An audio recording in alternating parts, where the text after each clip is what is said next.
But also speaks about how perhaps then we need to plan not only for the short term but for the medium to long term. I'm happy that to hear that Nigeria, they've resumed, supplying gas to us, which was as a result of a strike action by the workers and all that. You know what? Fundamentally, we have a contract with Nigeria. We have a contract with some company, sort of, or I don't know whether it is the state or it's a company in Nigeria that is supposed to supply us gas through the gas pipeline. It should be the state. It should be the state. Yeah. Very well. We have a contract with Nigeria, which in fact is a signed and sealed contract. Yeah. There are terms and conditions therein. I ask myself, as a party to the contract, and they also being a party to the contract, have we actually obliged to the terms? And if we have obliged to all the terms, have they also obliged to the terms?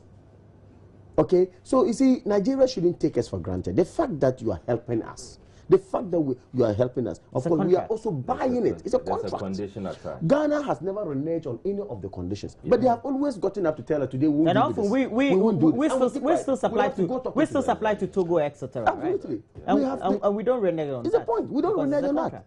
So we do have. You see, the problem we have here is that I think enforcement is very important. We have the international, arbiters all over, okay, that we could use. We have all the avenues available for us to get them to understand that your problem there is not our problem. What is important is this is a genuine case, give us my gas. Unless otherwise, there is an act of God or there is a force majeure.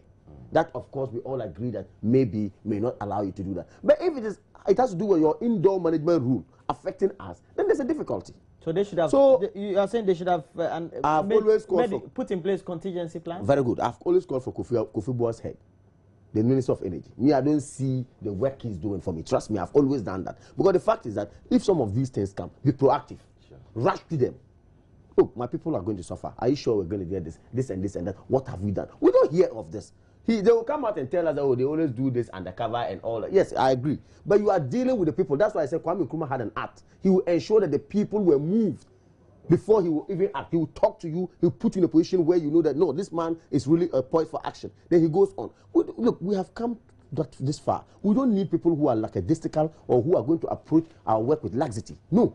Let's ensure that the right thing is done. Then we go on. I'm even told that we've never even received more than 20% of what we are even supposed to get from them. We're even supposed to get more than what they always supply us, yet this short supply, we are not still complaining. We are quiet as a nation, and the money goes there like that, and I don't know, they will come to suffer. My Dumso will come in, and my people in the Zongos, you know what we do? We sell our cocoa, we sell our pure water to survive, we do our hairdressing to survive, and these are the people, the poor ones who will suffer. You are going to ensure that you whittle even more down their living standard with that light. So I think that by and large, we should try as much as possible as people in governance to push whoever has a contract with the state to do his stake. To have his stake in the contract. Therefore, so that we will not be shortchanged as a people. That's the point. But that also shows a lot of dependency. Of course, obviously. You can argue about Europe and the supplies that they get from Russia, and now because of the difficulties with Ukraine and the turmoil in the sub-region, they seem also to be having it. So there's always some dependency somewhat. Obviously, and that was exactly where I was going to make my argument from. I agree perfectly with him. Where there's an agreement and there's a contract, let us ensure that the terms in it are enforced. Where anyone breaches the term, let's see. I'm very sure that this contract was not just, signed without any terms spelling out what will happen if there's a breach. So if clearly there is, though all of us have not seen the terms of the contract, but the basic law will tell us that obviously we cannot go into such a contract without having this kind of terms, being part of it. So if there are terms of that nature in it, we should be seeing that those terms are being enforced. And yes, this is not a time for us to be saying that we are doing negotiations behind the scenes. Whatever the Ministry of Energy is doing in line with this kind of flaws, we should be made to know. It should come into the public domain because it affects all of us. Let us know what is happening. Let us know. I agree to that. Probably there might be some instances where we want to say that there are some some discussions or there are some meetings that we want to take it outside the public domain. But the basic informations, I'm sure that we should put it in the terrain for us all to know. But moving beyond that, I also think that as a nation, the first question that comes in mind is that, isn't it long overdue for us as a nation to begin thinking of how best we can be independent when it comes to things of this nature? Very well, you understand? So instead of us waiting, and obviously for the past years, it is not just this year that this is happening. For the past years, once in a while we do have, and we do encounter this distance coming from Nigeria not being able to supply us what is due us as a result of a strike or as a result of whatever happens in their country. I think that whilst we keep on lamenting and keep on blaming Nigeria for failing to execute their part, I also think that as a nation it is time for us to begin thinking that isn't there any way where we will say that, look, we need to create our own avenue where even if we will be dependent on other countries, that dependency will not be so much in volume, said that if they fail to, supply us, we will be finding ourselves in want as it is now. Because the difficulty is this: the very moment these issues happen, it doesn't just affect an aspect of the economy. It affects the entire economy. The spectrum. It affects all of us. Yeah. And when it affects all of us, what it means is that even our trade is affected. What it means is that productivity is affected. Everything in its entirety is affected. And so the question again that comes in mind is that why should we leave our entire economy into the decisions of one country or another country? It doesn't gel. Yeah. It doesn't so gel. I think I would add this. We have, as a nation, this Atuabo gas project. Is it Atuabo or Atuabo, wherever? Yes. It's sad when you look at the total figure that is supposed to be pumped into that money, and you look at the waste in governance. I mean, I think that is sheer negligence, completely. Because the last time I checked the report from Atuabo, the current report, 2014 report, I was told that at least with close to $500 million, we will make a very huge headway. Sure. We can, and almost done with it. Then we will come to a point where Wilson is, the point Wilson is making, that we should try to create avenues or get other sources, you understand, so we can cushion ourselves. Now, if we sit here in this country and monies are given out without any, recourse to the proper channels and all that, and of course we need money to do proper issues, it's a problem. We currently recently we had this Eurobond 1 billion coming. If our government, trust me, energy is the bane of every economy. Energy is the bane. Just push at least something there and let's see the gas project going on. Then we know that this is our own and we are moving on. So I think that about time we started thinking of getting, other sources of power, solar plants and other things. But let's invest more in energy and push it. Yeah. According to the energy experts, when we tend to have solar plants on a large scale, and then we feed into the national grid, due to the high volume of power losses, because in the transmission process, and that is not going to be beneficial. But then when we have, let's say, community power sources that are then integrated into the community transmission system, not the national grid, then it serves a better purpose. What's your own take on it? So you let's say you go to Laura, there's a community there, or let's say you take Nima. We had that before, we had that before. Why am I saying this? We had generators throughout the country to supply power. I remember that when we were young, anytime the lights goes off, my grandmother would say, someone, the fuel is finished, that there's no diesel at the station, at the gen. You understand? So normally she goes like, it appears there's no oil or there's no diesel to power the generator. That is why we have lights out. So it then goes to mean that, yes, this sectionalization that you are talking about, or trying to have community-based units, supply of electricity power in terms of solar, we can use as a pilot base. We can start. We started from somewhere. Nations which there's one currently that feeds about 2% into the national grid. But even now, at Paga.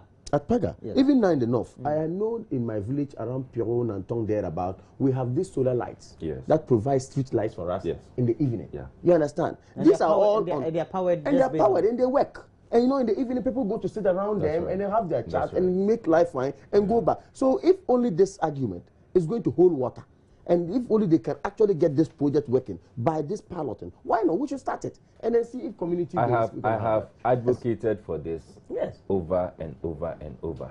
Indeed, in most of the platforms I've gotten to discuss issues of energy, the first proposal I make is exactly so, that we should begin finding a way of segmenting our power supply and say that in this particular jurisdiction, they have this particular source.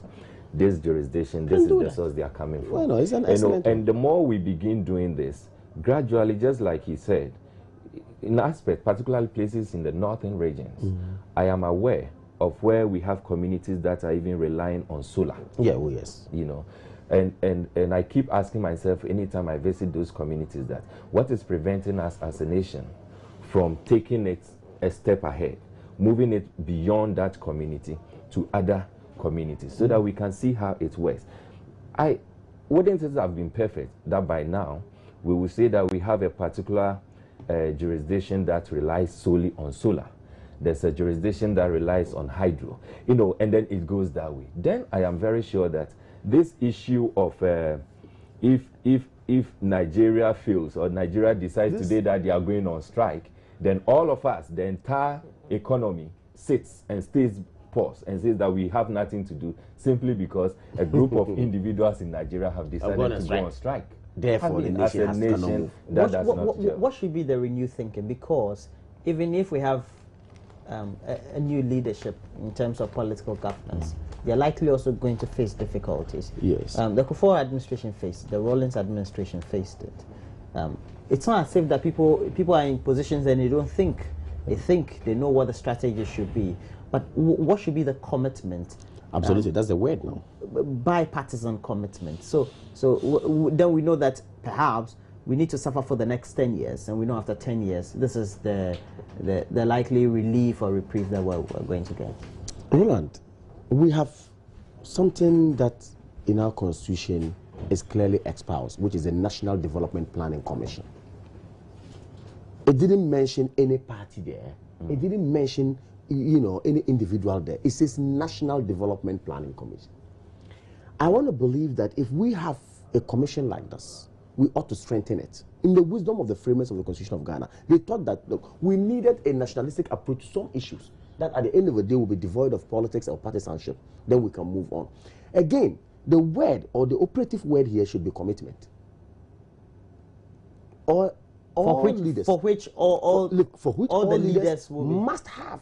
Look, we sit here today, we're only talking for Ghana. Do we love Ghana? It's questionable. It's a fact.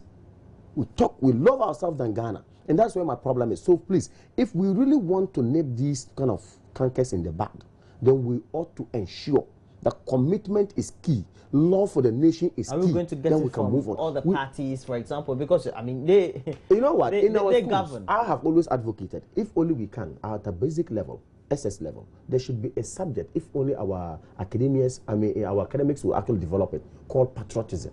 Let's instill in us the love for this nation at the basic level.